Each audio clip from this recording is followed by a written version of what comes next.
What's up, everybody? Back for another Honkai Star Rail video with, I guess, a little bit of Etheria restart on the front. Thanks, Prydwen.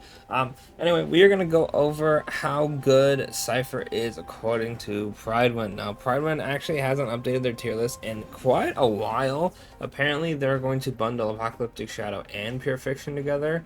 I'm assuming maybe the boys out back are not cooking as much, or maybe they're just focused on Etheria restart because it just came out and they have like a whole tier list thing on that game. I'm assuming because it literally has a thing right here and a thing right here. You know, maybe that's their prime focus. Don't know.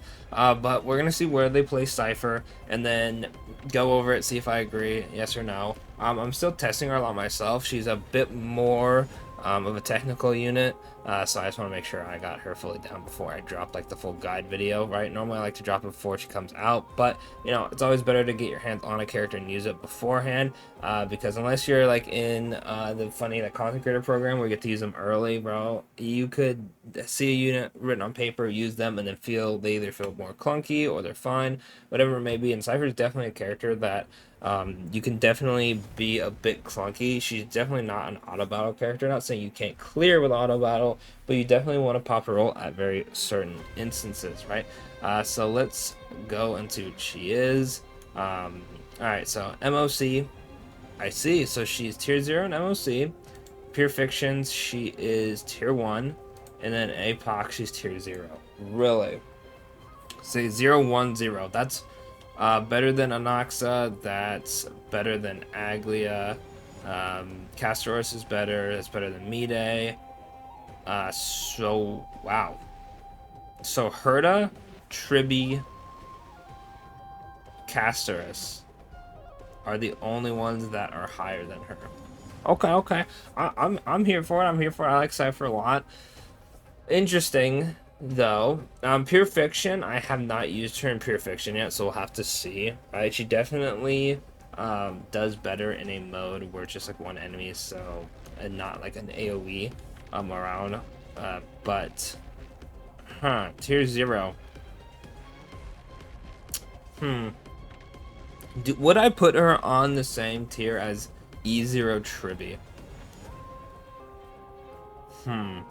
Tribi is definitely better, right? And definitely more like ease of access. Actually, no. It's really just these three and support DPS. Just above Ruin Man, then. High key, I actually agree. No, Cypher is pretty good.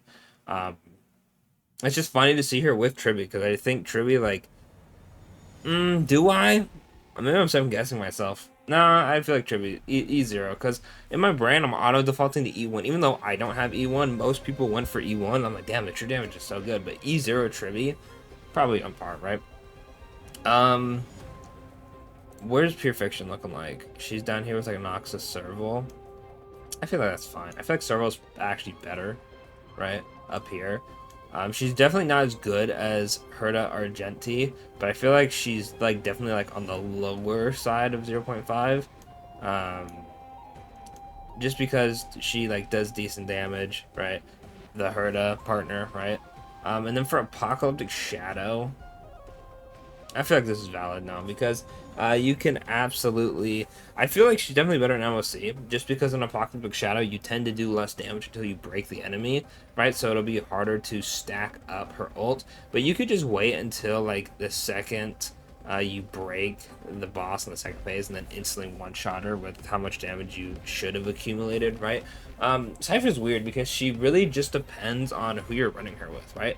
Now, she definitely has teams that make sense to run with her, like Fei Zhao and Acheron, mostly because Acheron, with her light gun, you can get a bunch of debuffs, right? With Fei Zhao, she has follow-up attacks, and she has high speed, she'll attack a bunch, so you'll get more Fei Zhao stacks, right? But she really just wants characters who do a lot of damage, and I find using her, I need to use her with Fei Zhao a little bit more, but I find so far I like using her with Castoris the most, just because Castoris does a bunch of damage, right? And then you run like Castoris, Tribi, Cipher, and then I have Hyacine, right? Because Hyacine and Adventuring, also Lingsha, I guess, right, are gonna be the best, not because they're tier 0, right? But because they do damage, right? Obviously, Hyacinth's going to do the most, so Hyacinth would be the best one. But it's just really just the most damage, right? She just wants to have teams that do more damage. The more damage your team does, the better Cipher will be. Plus, she also just gives buffs, right? She increases damage dealt. Um, she does her like own little damage with the follow-up attack, and then I guess the skill could do like a little bit. It does rack up. It does rack up. It's like Venturing's follow-up attacks, where they don't do a ton if you're running like tank adventuring, but it will eventually add up to a good amount of damage, right? But overall, yeah, there's not really much to talk about because they didn't really update their tier list. But yeah, no, like I said, I'll have the Cipher video up a bit later, just because, you know, I want to use her a bit more, since she's a bit technical, right? Let me know in the comments how you feel about Cipher at the moment. Where would you put her on a tier list compared to the rest of the 3.0 characters? I might do that for a video, and be like, on release, how good were they? Which is funny to say because I feel like not much time has passed since Herda and Aglia have dropped. But I'll do on release, right? On release, how good was a character, and we'll kind of go from there, right? Castoris has definitely gotten better with Hyacinth, right?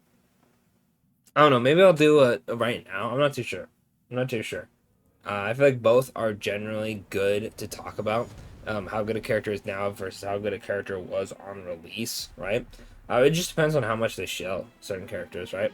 But we'll see. We'll see. Cipher probably, if I had to guess, probably won't get good partners going forward, just because I feel like they're gonna focus on other characters, probably characters that either work well with the Fate characters or maybe Phanon, and then go from there. Maybe we'll get more DPSs or something like that, but it's really hard to really get a good character for Cipher when they pretty much would either have to play like Phase or play like Acheron, and other than that, it's just whoever does damage, right? She doesn't really have a like, oh, you know, I need like Hyacinth wants HP scaling characters because she boosts HP, right? That makes the most sense. Rowan May wants characters with break. She boosts weakness, break, efficiency. Cypher's just damage, bro. So like, you know, who are we really waiting for Cipher? But yeah, no, very cool character. I'm definitely gonna get her E1 when she reruns. I know I said that a lot, but she's definitely a character that like I want to get it right now because I'm at 40 pity. That's as much as I wanted to go. But I can't justify it with Phanon and Fate coming out because it'd be so tragic to. I'd have to summon for Fate. Well, I'm summoning for Phanon because it comes out a week before, right? So you can get the Phanon content out of the way before Fate drops. But I definitely want to get those, so I just have to wait. Phanon, hopefully he comes fast and quick, and then we can just spend the money on Fate and go from there. But yeah, like I said, let me know in the comments what you guys think of Cipher. Does she deserve tier 0 in these modes? What mode do you think she's the best in? What teams are you running her in? Let me know in the comments. And yeah, I'll catch you on the next one. Thanks for watching.